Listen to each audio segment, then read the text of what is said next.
dia mesti A terus, 100, paling tidak 90.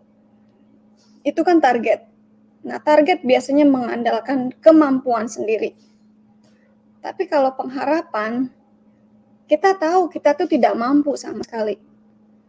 Dengan apapun yang kita punya, kita tidak mampu. Tapi kita ada pengharapan. Karena ada seseorang yang selalu bisa kita andalkan. Gitu. Jadi kalau angan-angan misalnya, wah nanti kalau gue lulus, gue mau begini, nanti gue mau melayani di sini, nanti saya mau melayani di sini. Wah nanti kalau saya lulus jadi lulus di STT nih, saya mau melayani di sana, di sini, nanti saya akan menjadi pendeta yang besar. Saya mau jadi seperti Billy Graham misalnya, saya mau jadi seperti siapa namanya? Siapa sih pendeta Indonesia yang besar? Saya kurang tahu deh. Pendeta Indonesia yang besar. Misalnya seperti Philip Mantova, mau seperti ini, mau seperti itu. Nah, itu kan hanya angan-angan ya, berharap. Nah, kalau harapan ada yang kita pegang. Gitu kayak misalnya nih, misalnya apalagi ya, misalnya kalau harapan itu, kalau kita total tidak punya apa-apa, tidak punya kemampuan, hopeless lah, hopeless. Tapi kita ada satu yang kita pegang. Misalnya Ruth nih, ya. Ruth janji sama Maato misalnya. Ruth bilang gini, kalau apapun yang terjadi, ya, kalau kamu dalam masalah, Maato, hubungi saya. Ya, ini nomor telepon saya. Ya, goodbye. Nah, pada suatu hari, Maato ada masalah. Ya. Maato ingat janji Ruth. Ruth bilang kalau aku ada masalah, aku bisa hubungi Ruth. Maka Maato telepon Ruth.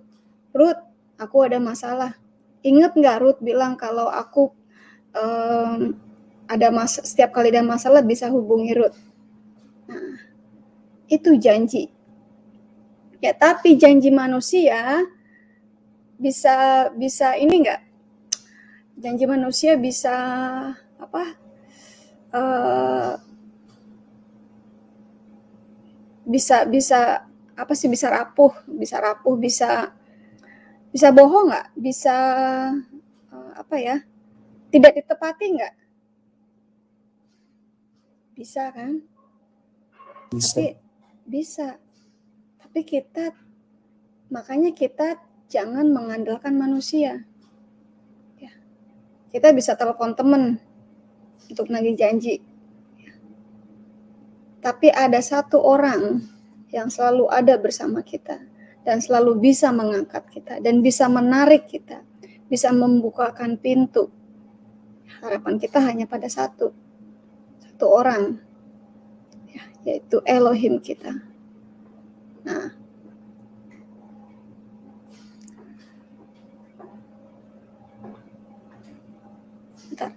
kalau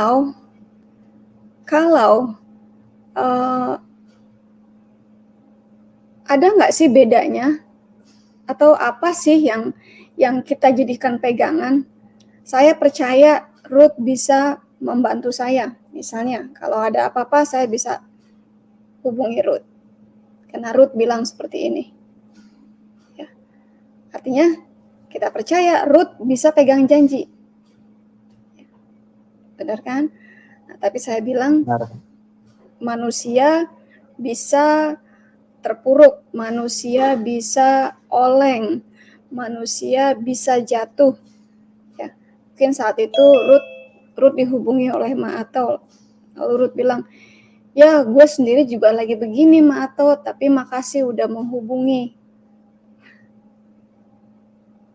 Karena tidak semua orang selalu ada di atas. Ada kalanya dia jatuh. Dan di saat dia jatuh, kemana dia pergi? Karena itu dibutuhkan iman. Iman bukan hanya sekedar percaya. Bentar ya.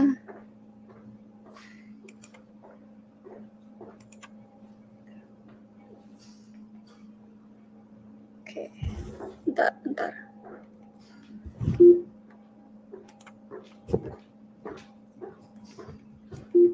Oke, bentar ya. Ya, iman bukan hanya sekedar percaya, ya, tapi percaya penuh bergantung. Ya, saya percaya kalian akan sukses. Saya percaya adik-adik di pastori, adik-adik di rumah singgah, semuanya akan sukses. Saya percaya.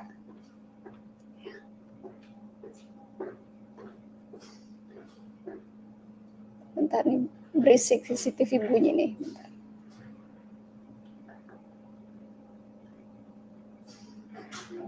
Oke.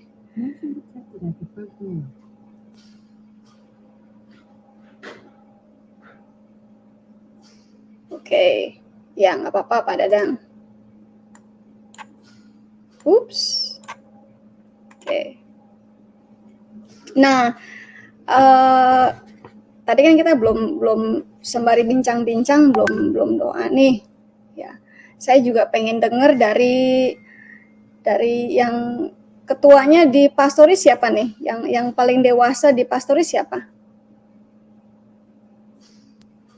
Mato. Mato ya. Nah, kalau menurut Mato bagaimana? Iya, Bu. Nah, kalau menurut Mato bagaimana? Pengharapan yang seperti apa Mato? Harapan ya, Bu ya. Pengharapan yang seperti apa yang harus kita miliki?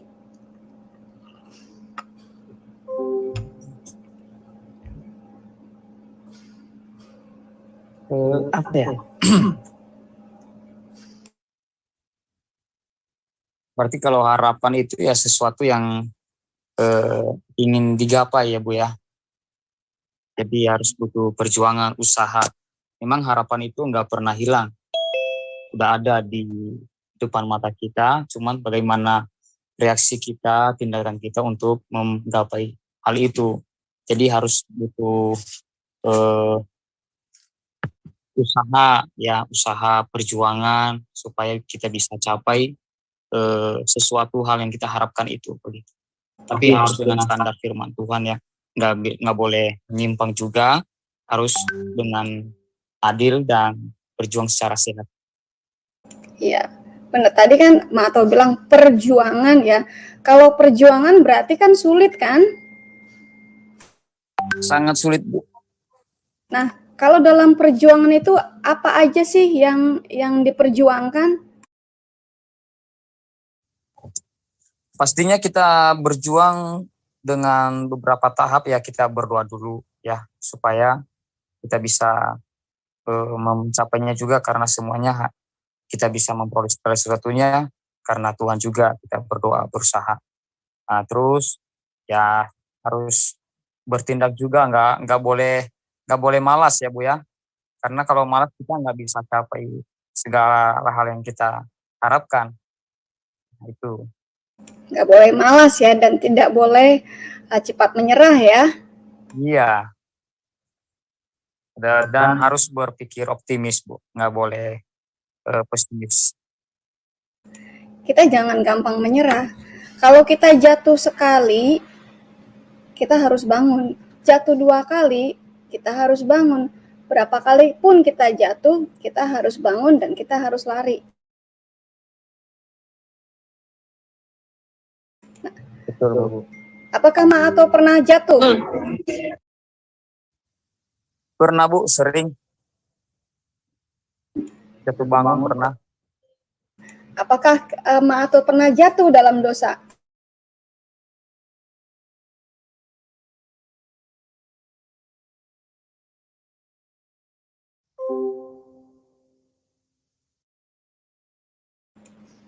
Pernah, Bu, pernah.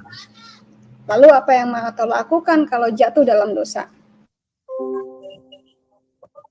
ya kita harus ada tekad untuk nggak berbuat hal yang sama, Bu. Dia minta pengampunan sama Tuhan. Kayaknya naik turun ya? Atau gimana? Tuh. Wah iya, kayaknya sinyal di pastori ini. Apa naik turun.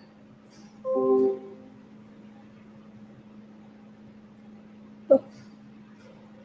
Mana tiba-tiba kok pada hilang semua? Bentar ya.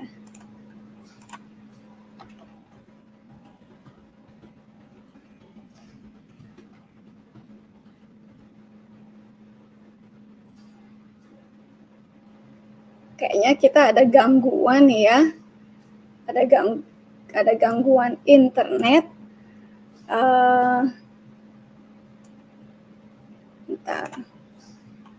Saya nggak tahu apakah di Indonesia ada gangguan internetnya juga. Jadi firman yang kita berbasis pada firman untuk kembali bangun dari masalah. Kalau misalnya kita jatuh dalam dosa, ya kita merasa gagal, ya, kita harus bangkit kembali. Kita harus ingat firman. Firman Tuhan mana sih yang bisa kita andalkan? Ya. Ini kenapa ya, Piang? Ini ya, apa namanya? Sinyalnya nggak beres ya?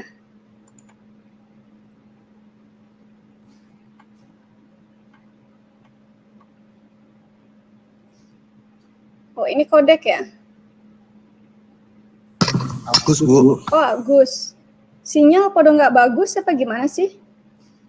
Nggak tahu, tempatku lancar aja, Bu. Kok tiba-tiba blip gitu loh. Gak kan tadi lihat di YouTube, kemudian kok banyak yang hilang, kenapa gitu. Iya, pada blip gitu loh. Terus keluar masuk terus hilang semua.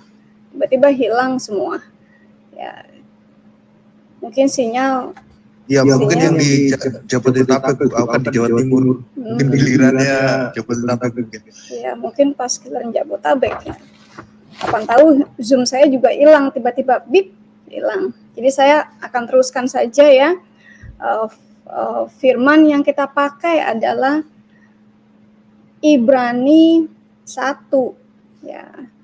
Ibrani 1. Bentar saya lihat bahasa Indonesianya dulu ya. Ibrani 11 ayat 1, Ibrani 11 ayatnya 1. Iman adalah dasar dari segala sesuatu yang kita harapkan dan bukti dari segala sesuatu yang tidak kita lihat. Jadi kalau kita punya pengharapan, kita sukses, kita punya pengharapan kita keluar dari masalah. Hanya satu harapan kita, yaitu Yesus yang menarik kita dari masalah. Tuhan sendiri yang menarik kita dari masalah. Atau Tuhan sendiri yang membukakan pintu atau memberikan kita cue bagaimana keluar dari masalah. Ya, Tuhan tidak meninakbobokkan kita, tidak babysitter kita, tapi Tuhan mengajarkan kita untuk keluar dari masalah, untuk melakukan masalah tersebut. Ya, Tuhan mengajarkan kita. Alkitab mengajarkan kita untuk bagaimana melakukan. Ya, seperti kalau kita dulu sekolah misalnya masih SD ya. Nah, belajar matematika misalnya. Belajar matematika. Kan kita yang harus melakukan, kita yang harus belajar 1 tambah 1 berapa, ya 5 dikali 5 berapa, ya bertahap. Pertama ada yang pakai sapu lidi, ya dulu saya pakai sapu lidi. Ada yang pakai yang kayak kalkulator zaman dulu. Apa yang Semboa. Apa namanya? Semboa. Ya, ada yang macam-macam tuh. Terus dihitung kan. Ada yang bisa dengan pakai jari gitu ya, bisa. Nah, kita yang harus belajar, anak tersebut yang belajar. Jangan dikasih tahu gurunya mulu. Nah, kebiasaan kalau ada anak punya PR, orang tuanya yang ngerjain. Iya, orang tuanya memang hasilnya memang dapat 100, ya, dapat jiper. Tapi apakah anak itu sendiri yang menyelesaikan masalah? Kan enggak. Jadi Tuhan mengajarkan kita untuk melakukan masalah, menyelesaikan masalah. Nah, waktu belajar itu kan memakan waktu. Wah, si Otong harus belajar. Nggak bisa main sepak bola, nggak bisa main game. Harus belajar. Ya. Sakit. Wah, nggak enak, mah maunya main game nih, main game. Tapi kalau Otong mau dapat 100, mesti belajar. Sama halnya dengan kita loh. Kalau kita mau keluar dari masalah, ya, kita harus belajar, berdiam diri, dan belajar itu sakit. Belajar memaafkan, belajar menghilangkan ego-ego kita, apalagi belajar mengasihi, belajar merendahkan hati, belajar jadi dermawan, belajar memberi, belajar mengampuni, susah. Itu yang dinamakan mengikis kedagingan. Ya. Kita waktu baru lahir baru, kedagingan kita itu nggak langsung hilang begitu aja, tapi dikikis. Ya. Tuhan mengirimkan orang-orang di sekeliling kita, society, untuk mengikis kedagingan kita. Bisa nggak kita lebih sabar? Bisa nggak kita lebih dingin hati, kepala dingin, nggak gampang marah? Bisa nggak kita belajar membuat keputusan yang dewasa, nggak gerasa-gerusu? Bisa nggak mulut kita dijaga, nggak gampang marah, nggak gampang ngatain orang, apalagi ngatain fisik? Ya. Bisa nggak kita belajar tidak merendahkan orang? Ya. Karena semua manusia kan diciptakan oleh Tuhan dengan nafasnya. Bisa nggak kita seperti itu? Ya. Makan waktu lama, perlu pengikisan. Nah, di saat kita dikoreksi, jangan langsung kabur, jangan marah. Justru kalau kita dikoreksi, kita berterima kasih. Harusnya kita berterima kasih. Terima kasih, saya sudah dikoreksi. Jangan kalau dikoreksi kabur, ya, merasa benar atau membenarkan diri. Tidak ada manusia yang benar atau yang paling benar, hanya Tuhan yang paling benar. Ya. Nah, yang Ibrani 11 ayat yang ketiga, ya, mungkin bisa ditampilkan Pak Moderator kalau bisa. Karena iman kita mengerti. Karena yang ketiga, ayat yang ketiga. Karena iman kita mengerti. Wow. Iman itu apa? Tadi di nomor 1 di pasal di ayat yang ke-1 sudah dijelaskan. Iman adalah pengharapan. Karena pengharapan sesuatu yang kita harapkan, ya, dan belum ada buktinya, tapi kita percaya, kita mengerti bahwa alam semesta telah dijadikan oleh firman Allah, sehingga apa yang kita lihat telah terjadi dari apa yang tidak dapat kita lihat. Nah, ini relasinya ke kejadian 1. Ya, coba kita masuk ke kejadian 1. Tuhan ngapain sih? Ya, maksudnya apa sih?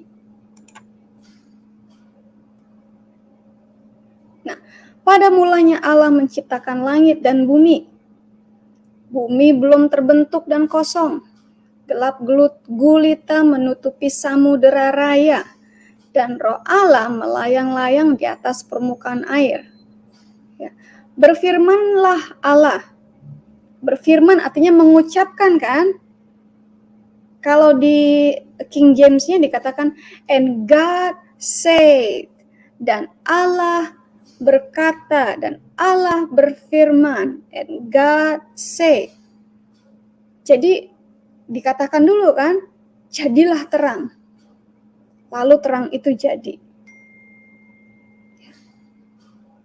Lalu terang itu jadi. Iman dulu. Jadi kalau Tuhan bilang gini, ini bisa jadi nggak ya? Ini aku ingin terang, bisa jadi nggak ya? Ragu kan? Tapi karena Allah punya faith, punya iman, dia berkata dengan penuh iman. Ini contoh buat kita. Contoh buat kita. Jangan ragukan iman. Iman kita gugur di saat kita meragukan keimanan kita. Lalu terang itu jadi. Sama seperti halnya diri kita. Lindsay, jadilah engkau kudus, seperti Bapakmu kudus. Seperti Tuhan kudus. Proses. Tidak langsung Lindsay berbuat kudus, tidak langsung saya itu seperti seperti orang yang kudus. Tapi ada prosesnya. Apakah pernah saya marah? Oh, sering. Ya. Apakah saya pernah tersinggung? Oh, sering. Apakah saya pernah kecewa? Kecewa. Oh, sering. Apakah saya pernah iri hati? Oh, sering. Ya. Apakah saya pernah frustasi? Oh, sering. Bahkan saya pernah mau bunuh diri karena kecewa, karena frustasi. Tapi saya bangkit. Kita balik lagi ya nanti ke Ibrani. Ya. Tapi saya bangkit. Saya bangkit. Pengikisan itu baik untuk kita. Benturan terhadap satu sama lain itu baik untuk kita. Saling mengkoreksi. Kita hidup harus ada yang mengkoreksi. Kalau kita hidup tidak ada yang mengkoreksi, kita bisa semau-mau gue. Semau-maunya, pokoknya gue. Jadilah negara semau gue. Nah, ngalamin gak yang begitu? Tinggal di negara semau gue. Ada aturan tapi maunya semau gue. Ada kan yang begitu? Ada hukum-hukum tapi maunya hukum gue, semau gue. Tidak ada yang tidak mau diatur oleh hukum. Ada kan yang seperti itu? Nah, kalau di Indonesia banyak tuh. Ya, banyak.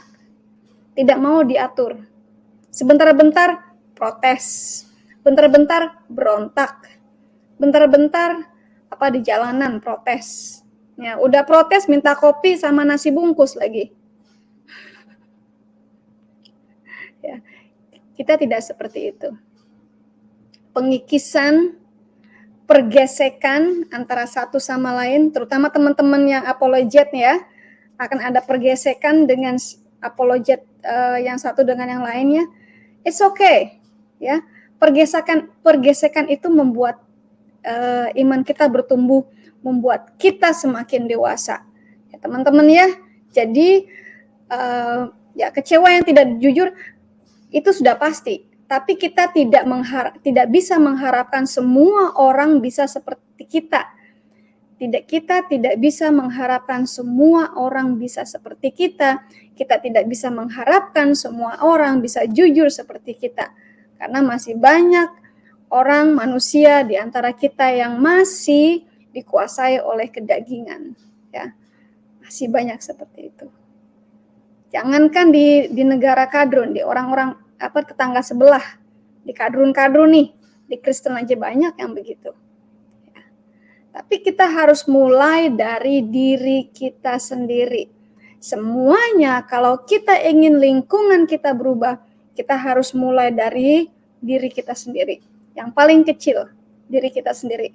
Kalau mau negara kita berubah, dimulai dari diri kita sendiri. Apa yang bisa kita kerjakan untuk mengubah negara Kadrun ini. Begitu kan?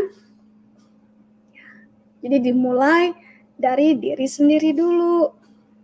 Setelah itu lingkungan terdekat, keluarga. Nah, dari sini akan berpengaruh. Ya, wah, ternyata si Otong berubah nih. Gue jadi malu ya. Si Otong dikata-katain dia nggak ngebales. Biasa aja, makin merendah. Gue jadi malu nih. Perbuatan baik itu menular. Perbuatan jahat juga menular. Tapi pertanyaannya balik kepada kita. Apakah kita akan menularkan yang baik atau menularkan yang jahat, kan begitu. Dimulai dari diri kita. Pertanggungjawaban dimulai dari diri sendiri. Kita tidak bisa meminta orang bertanggung jawab atas perbuatannya, tapi mulai dari diri sendiri. Pertanggungjawaban orang, kalau dia melanggar hukum, biar hukum yang mengadili. Kita tidak perlu mengadili. Ya. Jadi itu dulu dari saya ya. Next time kita akan lanjut masih ke dalam topik iman ya. Seperti saya bilang, kita perlu pengikisan kedagingan ya untuk membuat kita dewasa. Kalau mau dipakai Tuhan, maka sering-seringlah bergesekan ya. Oke, Tuhan memberkati. Tuhan memberkati semuanya dalam nama Yesus. Amin.